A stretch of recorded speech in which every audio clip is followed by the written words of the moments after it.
Okay बच्चा party, कैसे हैं आप लोग। चलिए तो आज की इस डे 2 की क्लास के अंदर हम कुछ नया करने वाले हैं, कुछ नए टॉपिक्स को सीखने वाले हैं। और टॉपिक्स के लिए मैंने आपके लिए कुछ पहले से अरेंजमेंट कर दिया है। जितना भी थियोरेटिकल पार्ट है जो जिससे आपके नोट्स बन जाएं, उसको मैंने पहले ही यहाँ पर प्लेस कर दिया। और उसके अलावा जो हमारे पास सीखने वाला पार्ट है सारा का सारा वो हम करने वाले। और आज बहुत सारे और बहुत मज़ेदार न्यूमेरिकल्स हम करने वाले हैं। तो बस अब अपनी सीट को फिक्स कर लो और चलो इस जर्नी के लिए स्टार्ट हो जाओ। आज के दिन में हम करने क्या वाले हैं, सीखने क्या वाले हैं। सीखने वाले हैं हम सबसे पहली चीज, that is the quantization of charge. क्या है ये क्वांटाइजेशन? क्वांट वैसे तो कहते हैं मैथ्स, या क्वांट का एक और मतलब होता है कंप्लीट। क्या बोलते हैं? Complete value. Quantization of charge का मतलब है, चलो थोड़ा सा पहले एक छोटा सा पॉइंट पहले का लेता हूँ, फिर इसको बिल्कुल पूरा आराम से आपको क्लियर हो जाएगा। मैंने जब आपको चार्जिंग सिखाई तो चार्जिंग में क्या कहा था? एक बॉडी से इलेक्ट्रॉन निकलकर दूसरी बॉडी में जाता है, जहां से निकलता है वहां डेफिशिएंसी क्रिएट होती है, जहां पे चला जाता है वहां पर एक्सेस ऑफ इलेक्ट्रॉन्स हो जाते हैं। यही था ना? जब वो गया तो कैसे गया? 1 2 3 4 कुछ इस तरह नंबर्स में गया ना। गया तो कंप्लीट ना। एक इलेक्ट्रॉन ने ट्रैवल करा, दो इलेक्ट्रॉन ने ट्रैवल करा, तीन इलेक्ट्रॉन ने ट्रैवल करा, इस तरीके से चार्ज ट्रैवल कर रहा है। यही फंडा है। तो यही चीज़ तो है, क्वांटाइजेशन का मतलब है कंप्लीटनेस, कि जब भी चार्ज ट्रैवल करेगा तो कंप्लीट फॉर्म में करेगा। तो क्या है हमारे पास? Charge is quantize, the quantum of charge is e. ये फंडा क्लियर हो गया। मैंने आपको बता दिया जब भी ट्रैवल करेगा तो हमारे पास इंटीग्रल फॉर्म में, इंटीजर के फॉर्म में 1 2 3 या -1 -2 -3, जो कम हो रहा है वो माइनस में हो रहा है, जो ऐड हो रहा है वो प्लस में हो रहा है। तो इसका फॉर्मूला क्या बनता है हमारे पास? Q equals to, Q is the charge which is equals to plus minus NE। N क्या है? नंबर। 1 2 3 4 5 6 माइनस में भी हो सकता है। सेकेंड थिंग हमारे पास ई क्या है? E is the charge of electron. So e की वैल्यू हमारे पास कितनी होती है? -1.6 मल्टीप्लाई 10⁻⁻19 गुना। क्लियर है? अच्छा, कई बार ऐसा होता है, मैक्सिमम टाइम्स हम इस नेगेटिव साइन को यूज़ नहीं करते बिकॉज हम सिर्फ मैग्नीट्यूड को यूज़ कर रहे हैं। क्वेश्चन आता है वाई। याद है मैंने आपको बताया था प्रॉपर्टीज ऑफ चार्ज के अंदर कि charge is a scalar quantity, इसलिए जनरली हम इसको पॉजिटिव यूज करके चलते हैं। ठीक है, चलो अब यहाँ पर एक दो एग्जाम्पल्स की बात करते हैं। हम यहाँ पर पार्ट ए की बात करते हैं कि apart from charge, energy, angular momentum is also quantize. देखो मास क्वांटाइज्ड है या नहीं है, मान तो सकते हैं बट इसका कोई प्रूफ नहीं है, लॉजिकल प्रूफ नहीं है। तो आप अभी तक एनर्जी को और मोमेंटम को ही मानकर चलो, वो भी हमारे पास क्या है? क्वांटाइज्ड है। इसके अलावा एक बात बहुत बार आती है क्वार्क्स के बारे में। क्वार्क्स के बारे में मैं बहुत ज़्यादा आपके साथ डिटेल में बात नहीं करूँगा, रीज़न बिंग कि वो भी आपके सिलेबस से ज़्यादा रिलेट नहीं करता। पर एक छोटा सा पॉइंट बताना चाहूँगा, क्वार्क्स जब भी मिलेंगे आपको +-1/3 या 2/3 की फॉर्म्स में मिलेंगे, वो भी कंप्लीट नहीं होते। उनकी भी कंप्लीटनेस की जो एग्जिस्टेंस है वो नहीं होती। जब भी वो ट्रैवल भी करेंगे तो 1/3 या 2/3 की फॉर्म में करेंगे। तो इसका मतलब क्या है कि क्वार्क्स भी हमारे पास क्या है? क्वांटाइज्ड नहीं होते। इस बात को दिमाग में रखना। So only charge is quantized in our chapter. Okay, चलो एक क्वेश्चन करें। फॉर्मूला मिल गया ना हमें, तो फॉर्मूला जो मिला उसके बेसिस पे क्वेश्चन बनाते हैं। हाउ मैनी इलेक्ट्रॉन्स, सबसे पहले तो फॉर्मूला लिखते हैं। चलो Q equals to n e. चलो वाइट कलर ले लेते हैं थोड़ा अभी लिखने के लिए। ठीक है, Q equals to n e. तो वहाँ पर Q क्या होता है हमारे पास? चार्ज। ठीक है, N नंबर ठीक है। ई हमारे पास क्या होता है 1.6 मल्टीप्लाई 10⁻⁻⁻19 कूलम। यहाँ तक हमारा फंडा क्लियर हो चुका है। How many electrons are there, how many electrons are there in 1 coulomb. तो हमें फाइंड आउट क्या करना है, एन हमें फाइंड आउट करना है। चार्ज कितना दे रखा है, Q इक्वल्स टू कितना दे रखा है 1 कूलम, बहुत बड़ा चार्ज होता है 1 कूलम ऑफ नेगेटिव चार्ज। तो सीधी सीधी बात है, E हमें पता है, E हमारे पास कितना होता है 1.6 मल्टीप्लाई 10⁻⁻19 कूलम। तो जस्ट फाइंड आउट कर लो। तो हमारे पास क्या होगा Q equals to n e, जल्दी जल्दी फाइंड आउट करो भाई, मेरे से पहले आंसर निकालो। तो हमारे पास क्या हो जाएगा Q equals to n e, n हमें फाइंड आउट करना है Q divide by e which is equals to 1 divide by 1.6 multiply 10⁻⁻19। तो अगर इसको सॉल्व करते हैं तो सॉल्व करो और जल्दी जल्दी से बताओ मुझे कितना आंसर आएगा।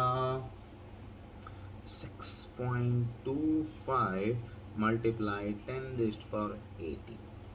याद रखना ये नंबर है तो इसकी कोई यूनिट नहीं होगी। तो यहाँ पर क्या लिखेंगे unitless, unitless because it is a number. क्या है ये नंबर, तो इसलिए क्या होगा हमारे पास यूनिटलेस। फंडा क्लियर हुआ। आसान पता है, आसान क्वेश्चन था, धीरे धीरे धीरे धीरे अब स्टैंडर्ड बढ़ता जाएगा। चलो क्वेश्चन नंबर 2, चलो जी इसको करते हैं। क्वेश्चन नंबर 2 में हमारे पास क्या है, इसको समझो भाई, ये मज़ेदार क्वेश्चन दिया है। चलो थोड़ा सा standard up. A copper sphere of mass 2 gram, a copper sphere of mass 2 gram. तो हमारे पास क्या आ गया है, mass equals to 2 gram, contains this much of atom. तो नंबर ऑफ एटम्स कितने हैं 2 मल्टीप्लाई 10⁻22। ठीक है, ये तो एटम का नंबर है, इलेक्ट्रॉन्स का नहीं। ठीक है, तो इस बात पे थोड़ा फोकस करना। The charge on the nucleus. अच्छा एक बात समझो, एटम का तो आपको पता है ना, जो चार्ज न्यूक्लियस पर होगा उतना ही चार्ज किस पर होता है, एटम पर होता है। तो ये बात लिख सकते हैं, charge on nucleus equal to charge on atom. फंडा क्लियर, तो दोनों सेम होंगे। The charge on nucleus of each atom, एक एटम के ऊपर कितना दिया है उसने 29 इलेक्ट्रॉन। तो हमारे पास क्या है, क्या दिया है number of electrons, number of electron कितने दिए 29 पर एटम। क्या दिए हमारे पास पर एटम। यहाँ तक फंडा क्लियर हुआ। चलो जी, तो अब ये हमारे पास total number of atoms, total number of electrons कितना हुआ। तो अगर मैं n की बात करूँ तो हमारे पास एटम्स कितने हैं, तो मैं क्या कर सकता हूँ 29 multiply total number of atoms. ये समझ में आता है भाई। एक एटम के पास कितने हैं 29 इलेक्ट्रॉन्स, एक एटम के पास कितने हैं 29 इलेक्ट्रॉन्स। तो हमारे पास जितने भी एटम्स है कितने हैं 2 मल्टीप्लाई 10⁻22। तो उसके पास हमारे पास कितने होंगे। यहाँ तक फंडा क्लियर। चलो ये मल्टीप्लाई कर लेते हैं।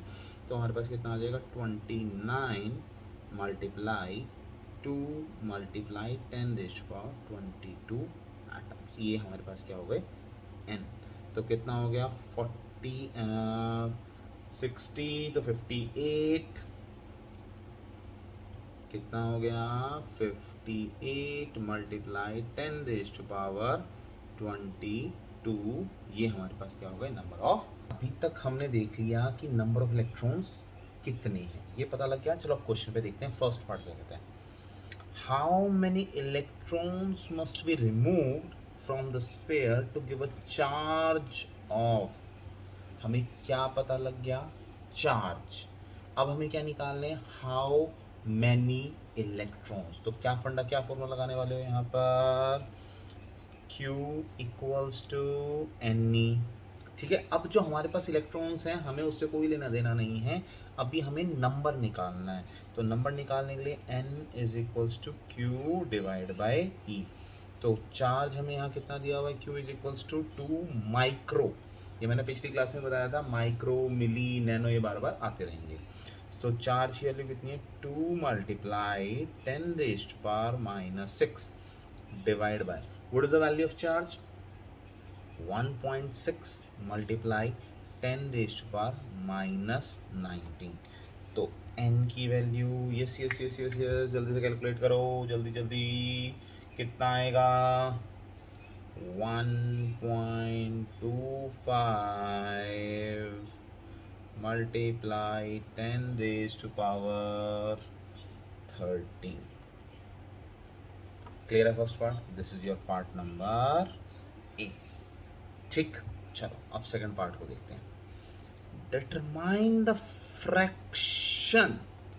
फ्रैक्शन में याद रखना हमेशा p बाई क्यू फॉर्म, ठीक है। और किसके फ्रैक्शन में निकाल रहे हैं, इन terms of 100, in terms of percentage of electrons removed. कितने रिमूव हुए हैं ये वैल्यू हमें पता लग गई, कितने रिमूव हुए हैं, और ओरिजिनल कितने हैं वो हमें पता है। तो यहाँ से फ्रैक्शन निकाल सकते हैं, चलो निकालो बी पार्ट। तो फ्रैक्शन निकालो जल्दी से, fraction, so n2 divide by n1, so n2 multiply 100, in terms of fraction निकाल रहे हैं। तो n2 हमारे पास कितना है, 1.25, ये तो निकल गए ना, इसी की तो परसेंटेज निकाली ना, कितना निकला, multiply 10⁻13 divide by 58 multiply 10⁻22 multiply 100। चलो चलो जल्दी से कैलकुलेट करो, कितना आता है हमारे पास, कितनी value, okay, so it is 2.16 multiply 10⁻⁻9%। ये हमारे पास फ्रैक्शन है कि कितना चार्ज ट्रांसफर हुआ। ठीक, चलो जी अब पढ़ते हैं इसके सी पार्ट को। तो सी पार्ट क्या कहता है, is there any change in मास।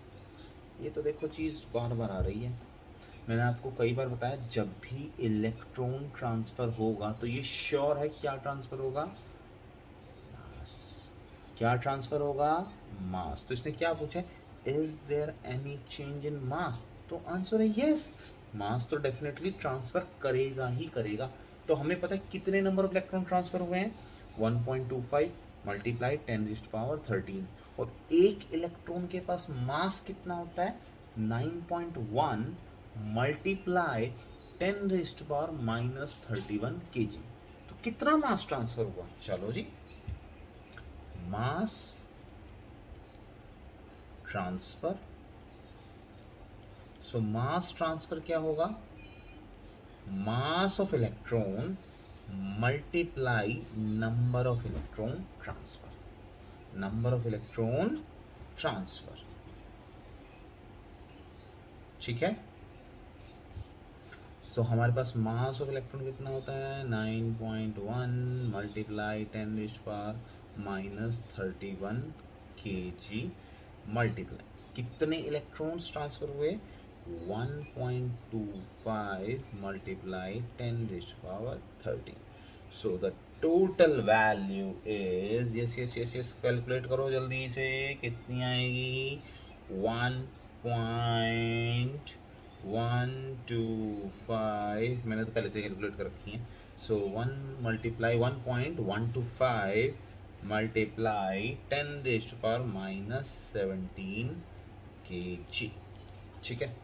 चलो एक चीज़ और मैं बता रहा हूँ आप लोगों को सबको, कि अब जैसे से न्यूमेरिकल कर रहे हैं तो न्यूमेरिकल करते टाइम आप वीडियो को पॉज कर दो, रोक दो, और उसके बाद पहले खुद भी तो सॉल्व करो ना यार। देखो ज़रूरी ये नहीं है कि मैं सॉल्व कर रहा हूँ, ज़रूरी ये है कि वो आपको सॉल्व करना आना चाहिए, क्योंकि एग्ज़ाम आपने देने, मैंने नहीं देने।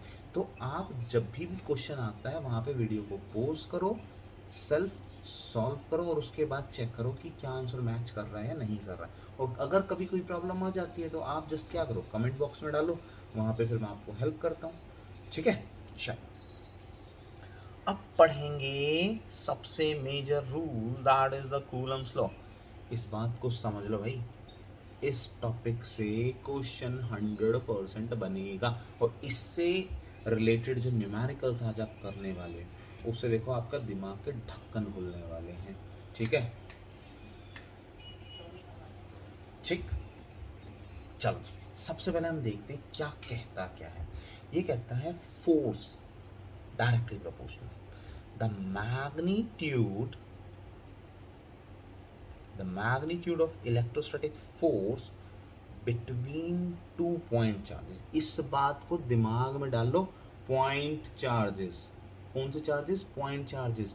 क्योंकि कल भी मैंने एक बात बोली थी कि एक चार्ज बहुत बड़ा हो और एक चार्ज बहुत छोटा हो तो उनके बीच में अट्रैक्शन पॉसिबल है। पर जब हम कूलम्स लॉ करते हैं या हम जितनी भी यहाँ पे स्टडी करने वाले हैं वहाँ पे हम बॉडीज को कैसा मान के चलते हैं?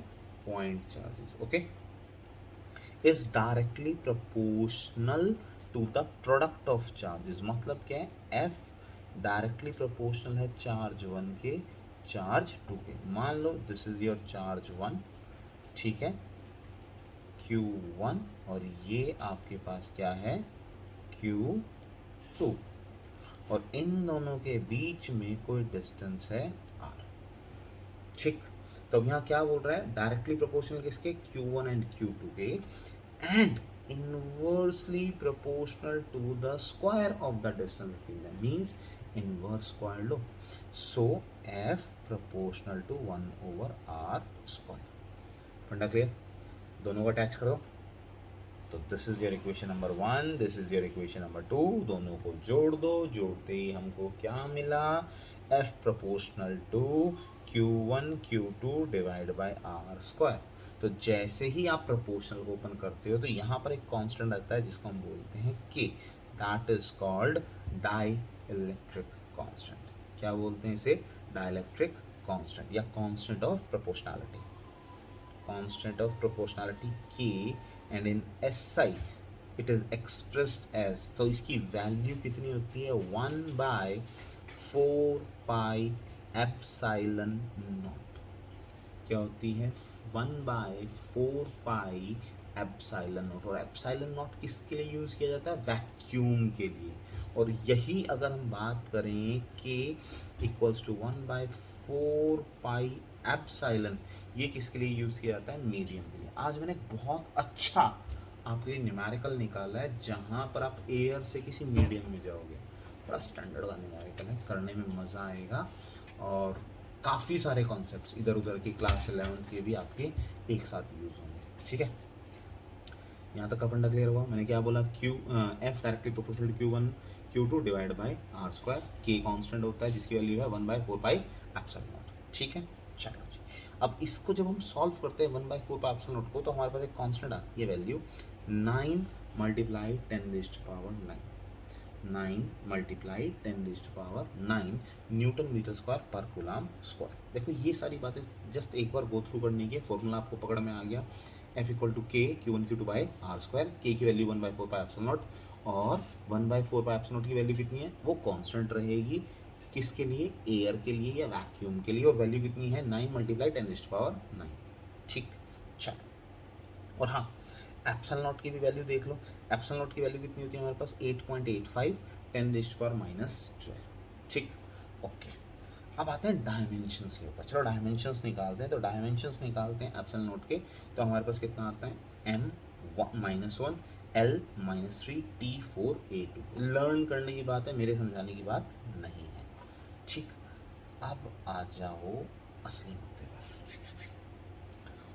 Relative permittivity. देखो यहाँ पर हमने दो वर्ड पढ़े हैं। एक वर्ड पढ़ा है एप्सिलॉन नॉट, एक वर्ड पढ़ते हैं एप्सिलॉन, और इन दोनों के बीच में जो रिलेशन बनता है उसको बोलते हैं epsilon r which is equals to k.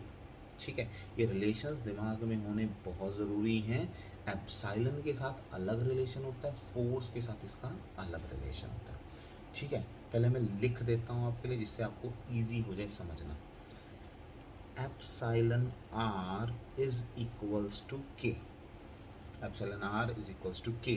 पहला जो रिलेशन बनता है वो बनता है एप्सिलॉन डिवाइड बाय एप्सिलॉन, और जो दूसरा रिलेशन होता है force f naught divide by f m, या आप एप्सिलॉन एम भी कह सकते हैं। M represents the medium, and ये जो नॉट लगाया है, जीरो लगाया है, ये किसके लिए होता है? वैक्यूम के लिए। ठीक, अब पढ़ते हैं इसको। The relative permittivity. अब रिलेटिव परमिटिविटी क्या है, पहले इसको समझ लो और दिमाग में रट्टा मार लो। रिलेटिव परमिटिविटी का मतलब होता है एप्सिलॉन आर, एप्सिलॉन आर या फिर डाइलेक्ट्रिक कांस्टेंट के। ठीक, देखो लिखा भी हुआ है यहाँ पर, और dielectric constant k of a medium is defined as the ratio of, किस किस का ratio? Epsilon medium divide by vacuum. फंडा क्लियर होगा? या फिर इन टर्म्स ऑफ फोर्स बात करोगे तो force in vacuum divide by force in medium. Clear? ये हमारे पर डेफिनेशन कई बार एग्जाम में भी पूछी गई है, तो थोड़ा ध्यान देना। ठीक है, तो ratio of permittivity epsilon of medium to the permittivity of air और वैक्यूम। फ्री स्पेस भी कह सकते हैं एफएस, और वैक्यूम। क्लियर? अच्छा जी, चलो this is the first point. Second point पर आते हैं उसके बाद। The force acting on one point charge, the force acting on one point charge due to the other point charges always along the line। मतलब एक body ने दूसरी body पर अगर फोर्स लगाई है तो वहाँ पे अगर आप 10 बॉडी को भी रख दोगे ना, कोई फर्क नहीं पड़ना, उन दोनों के बीच में जो रिलेशन है वो वही रिलेशन रहने वाला है। जैसे अगर आप हैं एज अ स्टूडेंट, आपका आपकी मम्मी के साथ रिलेशन, आपका आपके पापा के साथ रिलेशन, आपका भाई के साथ, आपकी बहन के साथ, आपके दोस्तों का, सबके साथ अलग अलग है। आप और आपके फादर अगर खड़े हैं तो उनके बीच में एक ही रिलेशन है ना, कि एक फादर और एक सन है, या फादर है या डॉटर है, तो एक ही रिलेशन है। वहाँ पे चाहे 10 जने और खड़े हो जाएं, उससे कोई लेना देना नहीं है। तो इसलिए इसको बोलते हैं सेंट्रल फोर्सेस, सेंट्रल रिलेशनशिप। ठीक, the force is conservative in nature. तो force is conservative in nature का मतलब क्या? अगर हम इस जगह पे कोई एक्सटर्नल वर्क डन करते हैं, एक्सटर्नल फील्ड के अंदर कोई वर्क डन करते हैं, तो नेट सम हमारे पास कितना होगा? जीरो। इस पॉइंट को ना थोड़ा सा रखना दिमाग में, इसकी जो डिटेल आएगी वो आने वाले चैप्टर के अंदर आएगी, पूरी डेरिवेशन आने वाली है इसकी।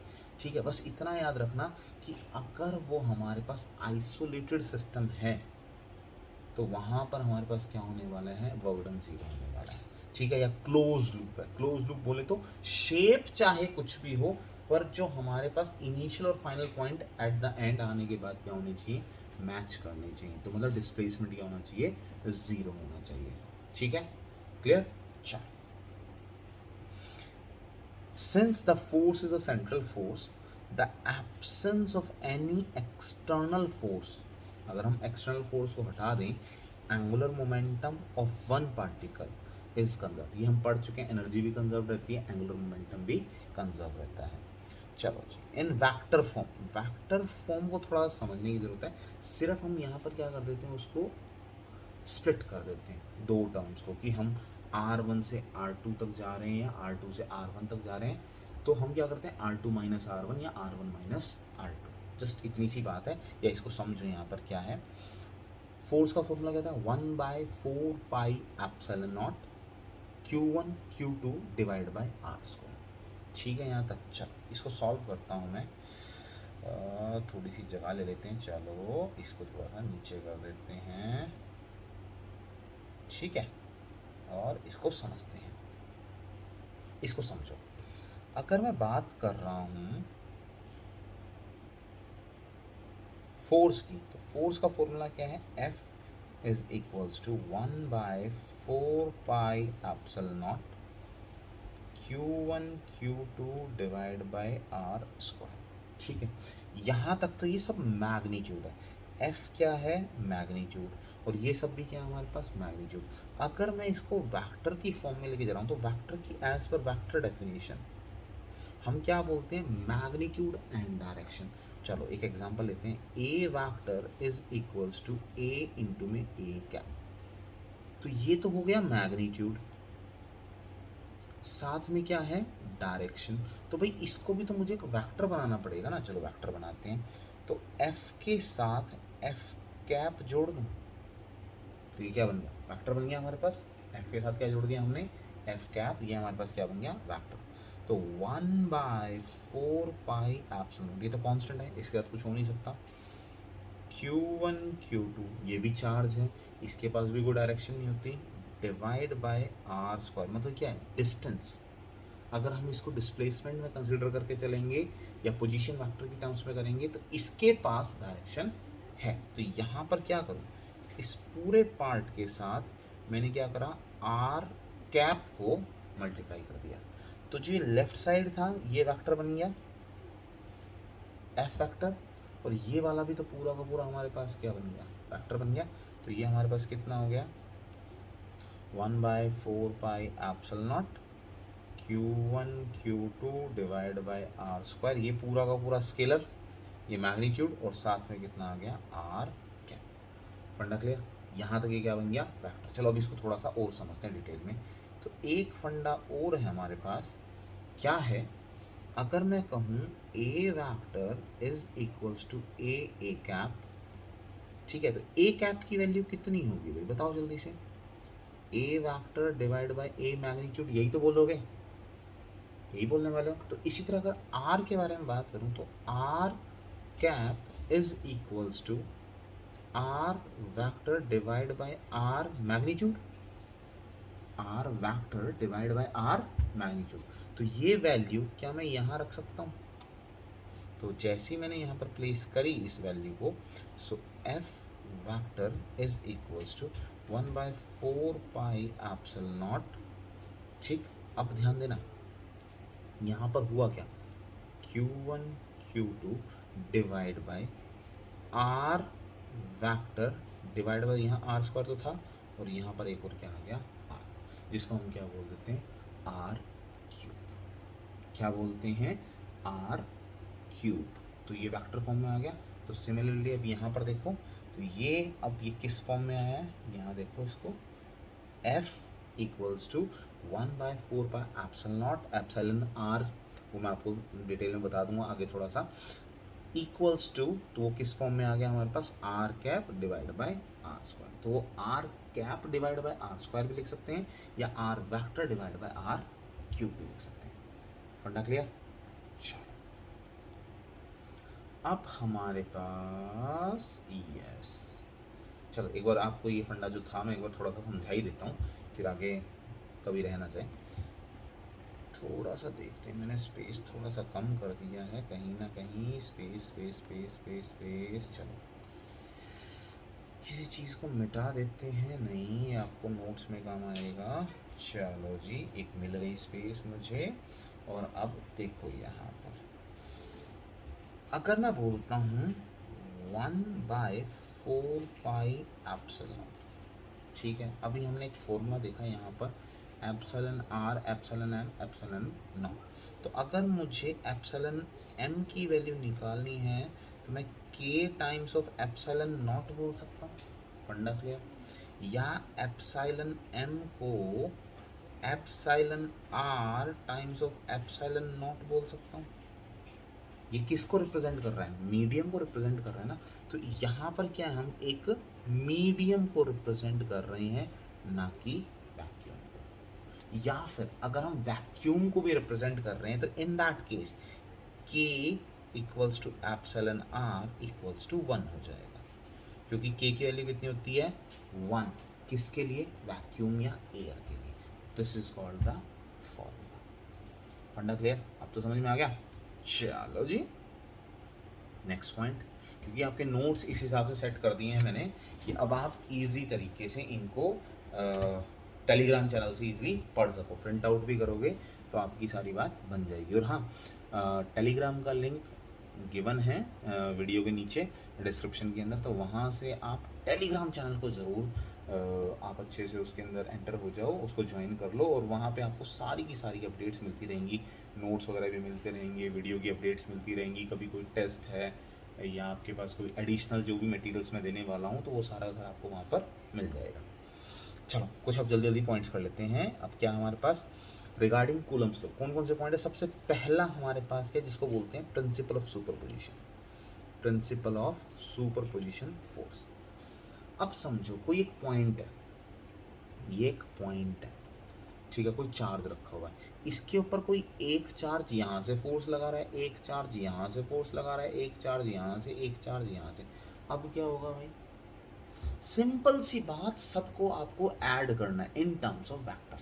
वेक्टर एडिशन आता है ना, कैसे करते हैं, तो इसी तरीके से इसको हम बोलते हैं सुपरपोजिशन ऑफ फोर्सेस। सारी फोर्सेस का वेक्टर सम उस एक पॉइंट के ऊपर, उसको हमने क्या नाम दिया है, सुपरपोजिशन। क्लियर। चलो देखो यहाँ पे फॉर्मूला भी दे रखा है, एफ नेट, नेट फोर्स कितनी होगी, सबका सम कर दो भाई, पर वेक्टर सम। इस बात को दिमाग में रखना, स्केलर सम नहीं, वेक्टर सम। ठीक, सेकंड फंडे पर आते हैं, electric forces, action reaction pair. भाई जितना एक बॉडी दूसरे पर फोर्स लगा रही है, उसकी अपोजिट दूसरी बॉडी भी तो उतना ही फोर्स लगा रही है ना हमारे पास। एक अगर हमारे पास पॉजिटिव फोर्स एफ लगा रही है तो दूसरा क्या करेगी, इक्वलेंट अपोजिट, या न्यूटन थर्ड लॉ कह सकते हो तो यार इक्वलेंट अपोजिट। ठीक। थर्ड, कंजर्वेटिव इन नेचर, इसको मैं डिस्कस कर चुका हूं आपके साथ, ठीक है। पर खास बात क्या, क्लोज लूप। कैसा लूप होना चाहिए, क्लोज लूप। ठीक। अच्छा जी, ये फॉर्मूला फोर्थ वाला ये हम डिस्कस कर चुके हैं। क्या है हमारे पास formula, f e is equals to this, ये मैंने आपको बता दिया, k equals to f naught by f m which is equals to epsilon by epsilon naught. ठीक है। मीडियम का केस मैंने आपको बता दिया। अगर आप डायरेक्ट एक ही फॉर्मूला याद करना चाहो तो f equals 1/4 pi epsilon naught epsilon r Q1 Q2 divide by r square. और मैंने बता दिया एप्सिलॉन आर की वैल्यू कितनी होती है, 1 for air and vacuum. Clear.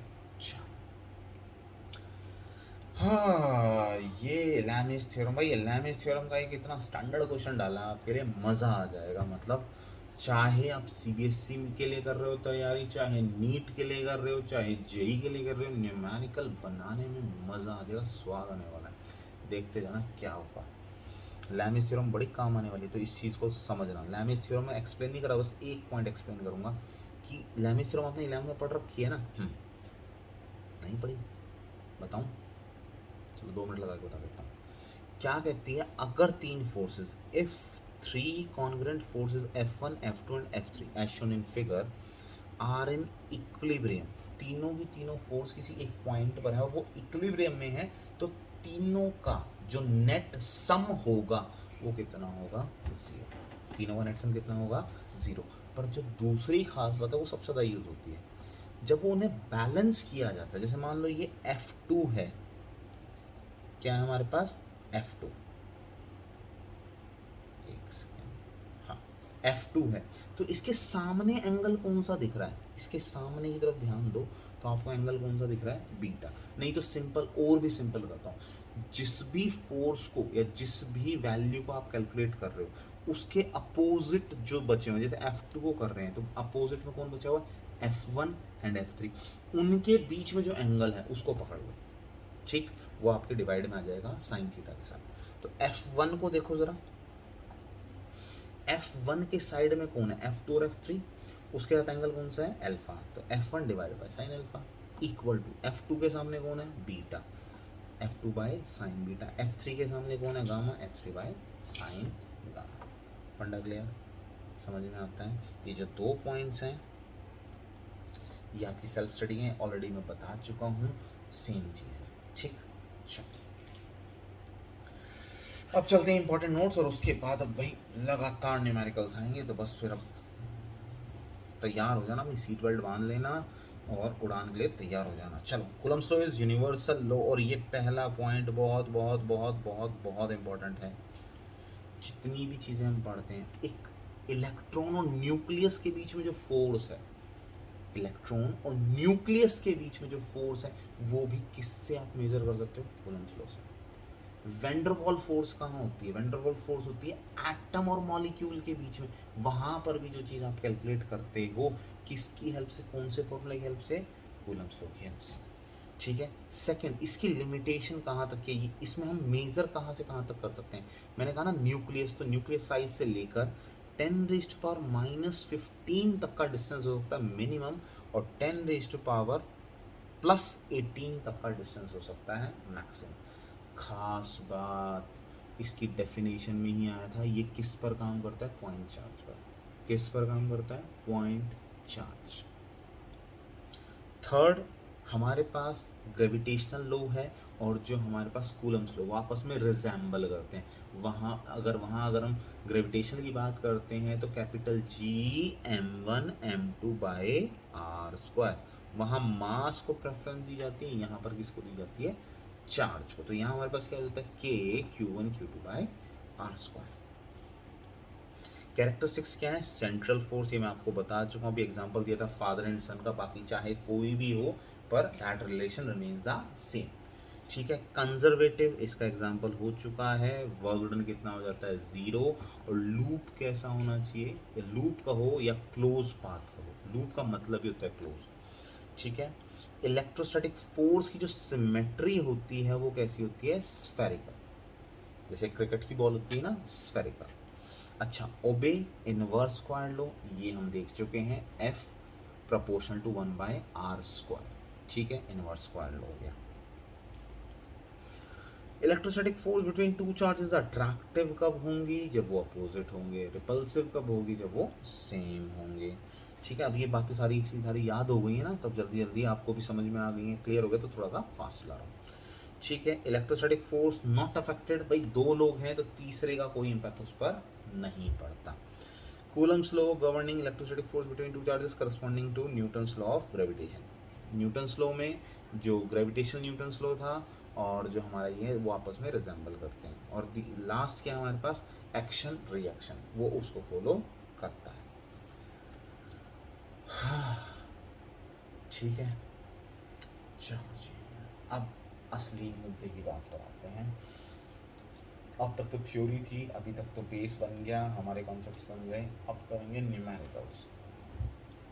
भाई अब अपने दिमाग की पेटी को सेट कर लो। ठीक,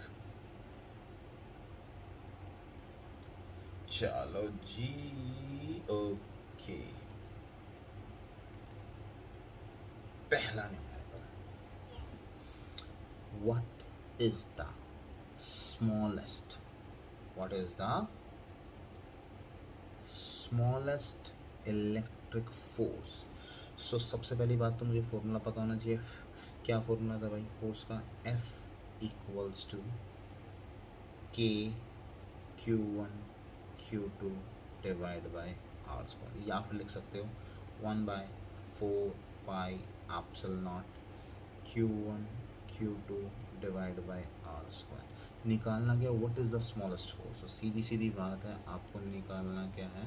force between two charge two charges placed at a distance of 1 metre. मतलब क्या है यहाँ पर? अब हमारे पास Q1 is equals to charge E, भाई दो चार्ज दे रखे हैं, तो चार्ज में अगर जब कुछ डिफाइन ही नहीं कर रखा, मिनिमम है, तो हमारे पास सबसे क्या हो सकता है? सबसे छोटा क्या है हमारे पास? इलेक्ट्रॉन ही है जो क्वांटाइज्ड है, तो वो कितना हो जाएगा? 1.6 मल्टीप्लाई 10⁻⁻19। Q2 कितना हो जाएगा भाई? E के इक्वल 1.6 मल्टीप्लाई 10⁻⁻19। भाई वीडियो पॉज करो और सॉल्व करो जल्दी से। R बोले तो R कितना है? 1 मीटर। तो चलो प्लेस करो इन सबको। F इक्वल्स टू, के की वैल्यू कितनी थी? 9 मल्टीप्लाई 10⁻⁹। तो 9 मल्टीप्लाई 10⁻9 के मल्टीप्लाई 1.6 मल्टीप्लाई 10⁻−19 का स्क्वायर लिख दूँ? भाई 2 बार लिखना है, जगह थोड़ी सी कम है। डिवाइड बाय 1 का स्क्वायर। चलो चलो चलो चलो सॉल्व करो सॉल्व करो सॉल्व करो। और जो भी सॉल्व कर वैल्यू आने वाली है, यहाँ पर जो भी आएगा दैट इज आवर आंसर। चलो ठीक है, आंसर आपके लिए छोड़ देता हूँ मैं, थोड़ा सा काम करना। ओके अब करते हैं क्वेश्चन नंबर 2 को। क्वेश्चन नंबर 2 क्या कहता है, देखो इसको समझना। लैंग्वेज समझ में आती है ना अगर फिजिक्स की, तो समझ लो आपके क्वेश्चंस बन गए। और लैंग्वेज समझ में नहीं आई तो वाट लगने वाली है। If the distance between 2 equal point charge, क्या बोला इसने? पॉइंट, अपने आप बता दिया ना इसने। चलो जी, पॉइंट चार्ज, ठीक है। तो चलो एग्जांपल लेके चलते हैं। तो इसका ये हमारे पास है एक पॉइंट चार्ज, ठीक है, ये दूसरा पॉइंट चार्ज, ठीक। If the distance between 2 equal, तो मतलब अगर ये चार्ज Q1 है और ये चार्ज Q2 है, so Q1 is equals to Q2 is equals to Q। फंडा क्लियर हो गया? तो इसने क्या बोला है? 2 इक्वल, ठीक है, इज डबल्ड। कैसे हो गए हैं डबल? मतलब क्या, यहाँ पर 2 केस लगेंगे, एक प्रीवियस का और एक आफ्टर का। इन केसेस को ना समझना, ये बहुत सारे रेजिस्टेंस में, कैपेसिटेंस में इस तरह केस बहुत ज़्यादा होते हैं। तो अगर इस मेथड से करोगे तो ईजिली आप क्वेश्चन को कर जाओगे। तो पहले इस क्वेश्चन को थोड़ा सा लाइन लगा के सेपरेट कर देते हैं। इसको करते हैं बिफोर, अब करेंगे आफ्टर। चलो जी, पहले charge Q1 equal to Q था, Q2 इक्वल टू Q था, ठीक। If the distance between 2 equal point charges is doubled, तो अब क्या है आपका Q1 डैश किसके इक्वल है? Twice of charge. Q2 dash किसके इक्वल है? Twice of charge Q। And their individual charges, अभी तो डिस्टेंस करा, सॉरी। सो यहाँ डिस्टेंस R1 कितना था? R, तो अब R1 डैश कितना हो जाएगा? Twice of R। R also double, तो चार्ज भी इसने क्या कर दिए? डबल कर दिए। What would happen to the force between them? तो अब जो नई फोर्स है वो कैसी होगी as compare to first one? तो चलो पहले फर्स्ट वन की फोर्स निकालते हैं, फिर सेकंड वन की निकालते हैं। तो F1 या बिफोर वाला case, K Q divide by R square. ये तो आपके पास F1 आ गया, इसमें कोई फंडा नहीं है, कोई वैल्यू नहीं है। अब देखते हैं सेकंड वाले को, F डैश K। अब Q1 किसके इक्वल है? Twice of Q। F2 किसके इक्वल है? Twice of Q divide bye, अब हमारे पास रेडियस कितना है? 2R का स्क्वायर। चलो इसे सॉल्व करते हैं। कितना आ गया हमारे पास? K 4Q square divide by 4R square. तो हमारे पास क्या हो गया?